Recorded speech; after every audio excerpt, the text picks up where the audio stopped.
आप किसी भी सरकारी कार्यालय में जाएं, बिना पैसे खिलाए काम नहीं होगा। बाबू से लेकर अधिकारी तक हर किसी का हिस्सा बना हुआ है। पूरा तंत्र है जो घूस की रकम को नीचे से ऊपर तक पहुंचाता है। घूसखोरी रोकने के लिए चाहे जितने बड़े कानून बनाए गए, भ्रष्टाचारी कुछ न कुछ रास्ता निकाल ही लेते हैं। केवल सरकारी कार्यालय ही नहीं, भ्रष्टाचार समाज के हर अंग में दीमक की तरह घुसा हुआ है। लेकिन क्या आपने सोचा कि भारत में यह समस्या क्यों इतनी गंभीर है?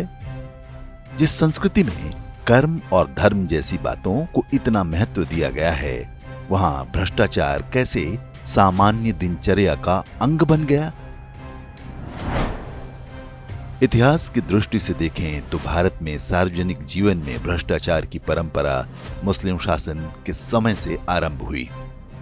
बाद में अंग्रेजों ने इसे खाद पानी दिया और स्वतंत्रता के बाद कांग्रेस ने उसी व्यवस्था को आगे बढ़ाया।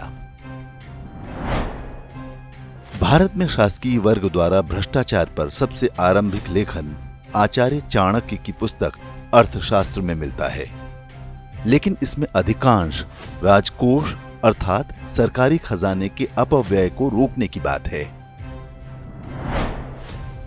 इसके 8 प्रमुख कारण बताए गए हैं।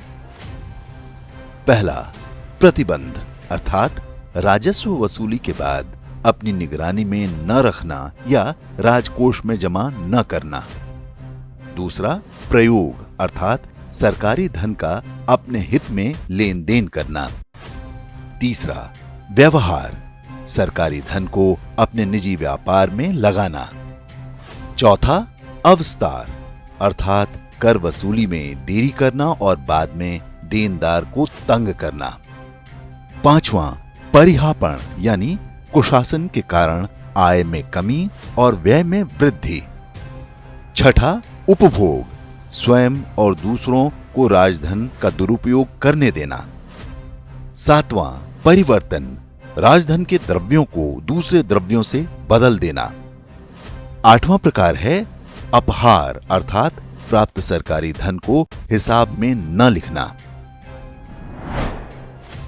चाणक्य ने इन सभी प्रकार के भ्रष्टाचारों के लिए दंड तय किए हैं, साथ ही आर्थिक क्षतिपूर्ति की भी व्यवस्था की है। लेकिन चाणक्य के वर्णन से यही समझ में आता है कि प्राचीन भारत में भ्रष्टाचार व्यक्तिगत समस्या थी, संस्थागत नहीं। कुछ व्यक्ति भ्रष्टाचार कर सकते थे, लेकिन ऐसा कभी नहीं हुआ कि लूट खसोट का कोई तंत्र स्थापित हुआ हो। वास्तव में भ्रष्टाचार की संस्थागत व्यवस्था की शुरुआत मुस्लिम शासकों के आने के बाद हुई। इसका कारण बना एक इस्लामिक परंपरा जिसे नजराना कहते हैं। शासन के हर स्तर पर निचला व्यक्ति अपने ऊपरी को नजराना देता था। ये एक तरह की वफादारी की निशानी था और देने वाले पर बाध्यकारी था।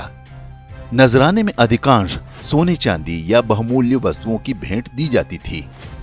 ये क्रम शासन के सबसे निचले व्यक्ति से लेकर बादशाह तक चलता था।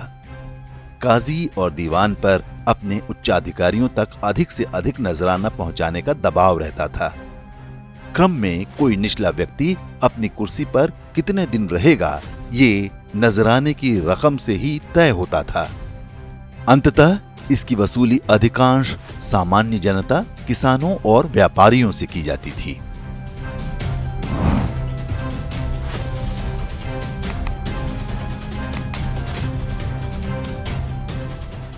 इंडेक्स ऑनलाइन के वीडियो समाज को समर्पित हैं।